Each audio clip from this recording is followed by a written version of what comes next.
Halo adik-adik semua, selamat bertemu di program kita. Mari belajar dan bertumbuh di dalam Tuhan Yesus.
Selamat hari Minggu adik-adik.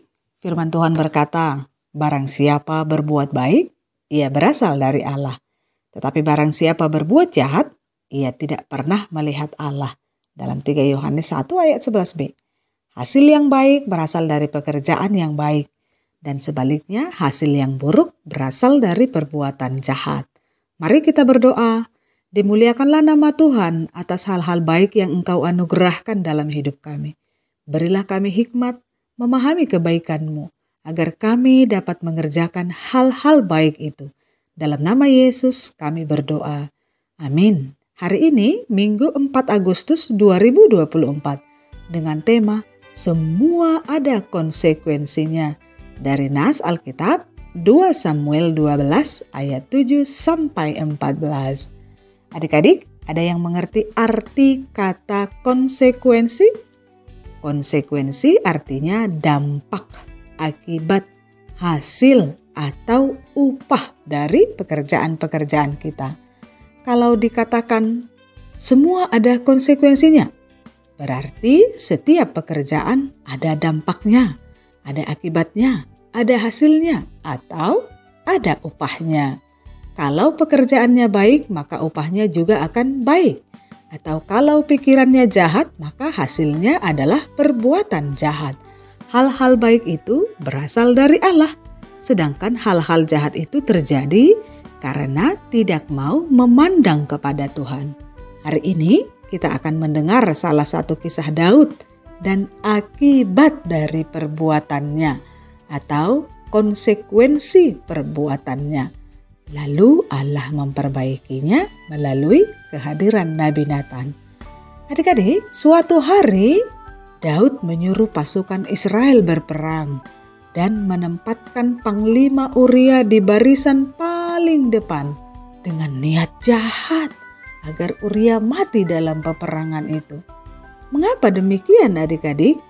Karena Daud menginginkan istri Uria yang bernama Batsheba. Benarlah, Uria mati dalam peperangan itu. Dan kemudian Daud mengambil Batsheba menjadi permaisurinya tanpa ada seorang pun orang Israel yang mengetahui niat buruknya. Tapi Tuhan Maha Tahu adik-adik. Lalu Tuhan menyuruh Nabi Nathan untuk menasehati Daud dengan sebuah perumpamaan. Nabi Nathan berkata kepada Raja Daud, "Ada dua orang dalam satu kota, yang seorang kaya dan yang seorang lagi miskin. Si kaya memiliki banyak sekali kambing domba dan lembu dan sapi. Sedangkan si miskin hanya mempunyai seekor anak domba betina. Kemudian si kaya itu kedatangan tamu dan hendak menyajikan makanan enak. Namun ia tidak mau mengambil salah satu dari kambing domba maupun lembu sapinya yang banyak itu. Si kaya pun mengambil anak domba betina si miskin itu tanpa diketahuinya, lalu dimasak dengan enak dan dihidangkan bagi tamunya." Daud yang mendengar perkataan Nabi Nathan itu menjadi marah dan menghendaki agar si kaya itu dihukum mati serta membayar 4 kali lipat ganti rugi dari anak domba betina si miskin itu. Segera Nabi Nathan mengatakan, "Engkaulah si kaya itu, sebab engkau telah diurapi Tuhan menjadi raja. Tuhan memberi engkau kekayaan dan kekuasaan. Namun engkau menghina Tuhan dengan membiarkan Uria mati dalam peperangan, lalu mengambil istrinya menjadi istrimu. Oleh karena engkau melakukan hal jahat di hadapan Tuhan, maka pedang atau peperangan tidak akan menyingkir dari keturunanmu. Keluargamu akan mengalami malapetaka." Daud pun menyesali perbuatannya. Ia mengakui dosa yang telah dilakukannya di hadapan Tuhan dan Nabi Nathan.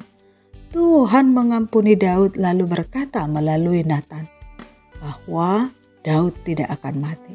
Namun anak yang akan lahir baginya akan mati. Itulah akibat perbuatan buruk Daud. Nah, adik-adik, dari kisah Daud ini kita mengenali perbuatan yang menghasilkan konsekuensi buruk, yaitu perbuatan Daud yang menginginkan kematian Uria dalam peperangan. Perbuatan Daud yang menginginkan istri Uria menjadi istrinya. Konsekuensi atau akibatnya adalah bahwa peperangan akan terjadi kepada keturunan Daud dan anak yang akan lahir bagi Daud akan mati. Sungguh Tuhan itu memperlihatkan keadilannya dengan cara demikian ya adik-adik. Tuhan akan menghukum setiap orang yang melakukan kejahatan.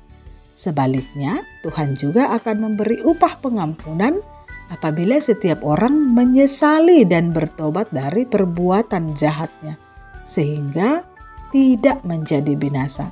Jadi, setiap perbuatan itu ada konsekuensinya ya adik-adik. Setiap perbuatan yang kita lakukan akan Tuhan adili sesuai dengan kebenaran dan kasih-Nya. Kalau kita bisa memahami konsekuensi dari setiap perbuatan, maka kita akan lebih mudah mengambil keputusan untuk kita lakukan. Dan kita juga akan semakin bertanggung jawab melakukan banyak hal. Mari kita berdoa. Kiranya hikmat Tuhan mengajar dan memimpin hidup kami, agar kebaikan-kebaikan Tuhan semakin nyata dalam perbuatan dan pikiran kami. Dalam nama Yesus kami berdoa. Amin. Ayat hafalan dari Ibrani 3 ayat 13. Tetapi nasihatilah seorang akan yang lain setiap hari selama masih dapat dikatakan hari ini, supaya jangan ada di antara kamu yang menjadi tegar hatinya karena tipu daya.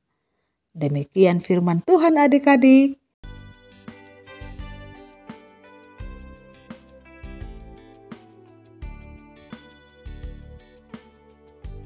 Halo adik dan kakak sekolah minggu yang ceria.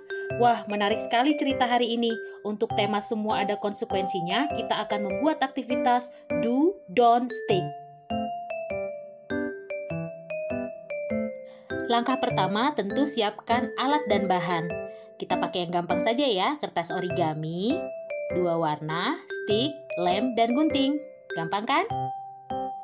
Langkah berikutnya, potong masing-masing kertas berbentuk lingkaran, lalu satu dituliskan kata do, yang satu lagi dituliskan kata don't. Kemudian tempelkan di atas stick kedua tulisan tersebut. Wah, gampang banget ya adik-adik. Kalau sudah begini, bagaimana? Sekarang kita akan masuk dalam permainan. Permainan ini bisa digunakan sebagai pembuka atau pengantar firman Tuhan. Nah, setelah kedua stick do dan don't-nya sudah selesai, sekarang kakak-kakak silakan menuliskan beberapa perbuatan di sisa origami tadi. Ada perbuatan baik, ada perbuatan yang tidak baik ya. Cara bermainnya, kakak sekolah minggu akan mengangkat salah satu kata. Lalu adik-adik tinggal mengangkat sticknya, apakah perbuatan itu boleh dilakukan atau tidak. Seperti contoh ini ya, kakak dan adik sekolah minggu. Untuk kelas kecil, kakak-kakak boleh menggunakan kata-kata yang sederhana sambil dijelaskan kenapa itu do atau kenapa itu don't. Sebaliknya, jika dimainkan pada kelas besar, ajak adik-adik untuk menjelaskan mengapa itu do atau mengapa itu don't menurut mereka. Demikian aktivitas hari ini untuk mengingatkan kita tentang perbuatan baik dan buruk yang boleh dan tidak boleh dilakukan ya adik-adik. Selamat mengerjakan dan selamat bermain buat kita semua.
Selamat hari Minggu.